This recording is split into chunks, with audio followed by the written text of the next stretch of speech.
Answer book లేట్లోని పేజీలను చింపితే విద్యార్థులపై అయితే మాల్ ప్రాక్టీస్ కేసులు నమోదు చేస్తామని అధికారులు అయితే హెచ్చరించారు. ఇక 10th ఎగ్జామ్స్ కు సంబంధించి మరిన్ని డీటెయిల్స్ మా ప్రతినిధి మహేష్ నాంపల్లి నుండి లైవ్ లో అందిస్తారు. Right Mahesh, what's updates?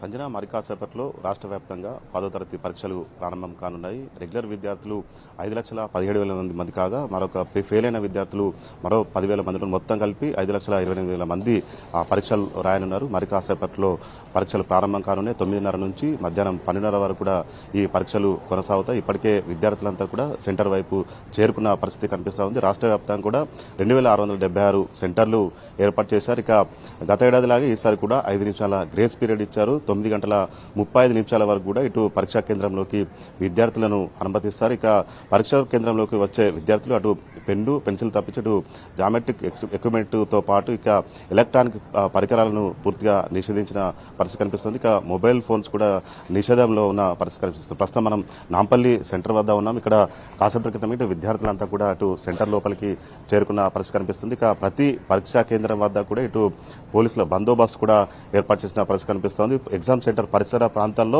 144 section కూడా అమలులో ఉన్న పరిస్థితి కనిపిస్తూ ఉంది. ఇక ఎగ్జామ్ సెంటర్ పరిసర ప్రాంతాల్లో కూడా ఇటు ఎలక్ట్రానిక్ ఇంటర్నెట్ సెంటర్లు కావచ్చు, జిరాక్స్ సెంటర్లు కూడా పూర్తిగా అటు మూసివేయాల్సింది కూడా ఇప్పటికే అధికారులు సూచించిన పరిస్థితి కనిపిస్తూ ఉంది. ఇక రాష్ట్ర వ్యాప్తంగా కూడా ఇటు ప్రశాంత వాతావరణంలో పరీక్షలు నిర్వహించేందుకు ఇప్పుడు విద్యాశాఖ అధికారులు అన్ని శాఖల సమన్వయంతో ఆ పరీక్షకు సంబంధించి ఏర్పాట్లు అయితే పూర్తి చేసిన పరిస్థితి కనిపిస్తూ ఉంది.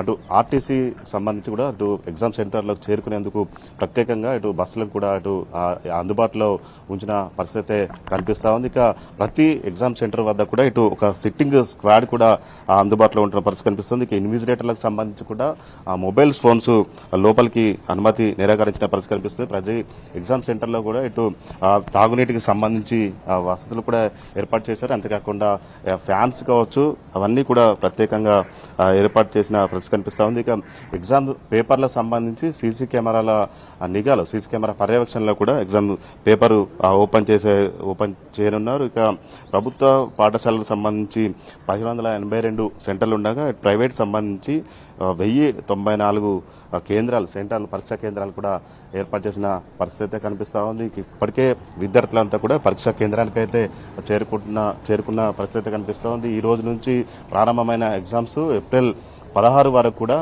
పరీక్షలు జరగనున్నాయి. ప్రశాంత వాతావరణంలో పరీక్షలు నిర్వహించేందుకు కూడా ఇటు విద్యాశాఖ అధికారులు అయితే అన్ని ఏర్పాట్లు అయితే పూర్తి చేసిన పరిస్థితి కనిపిస్తూ ఉంది. ఇక ఈసారి మాత్రము ఎగ్జామ్స్ కి మధ్య కొంత గ్యాప్ ఉండడంతో ఇటు విద్యార్థులు కొంత ఇబ్బందులు ఎదుర్కొనే అవకాశం అయితే ఉన్నదంటే తల్లిదండ్రులు కూడా చెప్తున్న పరిస్థితి కనిపిస్తూ ఉంది. మొత్తంగా చూస్తే 9:30 ప్రారంభం కానున్న పరీక్షలు మధ్యాహ్నం 12:30 వరకు పరీక్షలు జరుగుతాయి. ఎగ్జామ్స్ పూర్తయ్యే వరకు కూడా విద్యార్థులను లోపలనే ఎగ్జామ్ కేంద్ర సెంటర్లోనే ఉంచుతారు. 12 తర్వాతనే విద్యార్థులను బయటకి వదిలే పరిస్థితి అయితే ఉన్నది. ఇది ఇక్కడ తాజా పరిస్థితి. Over to studio. All right Mahesh, thank you for the live updates.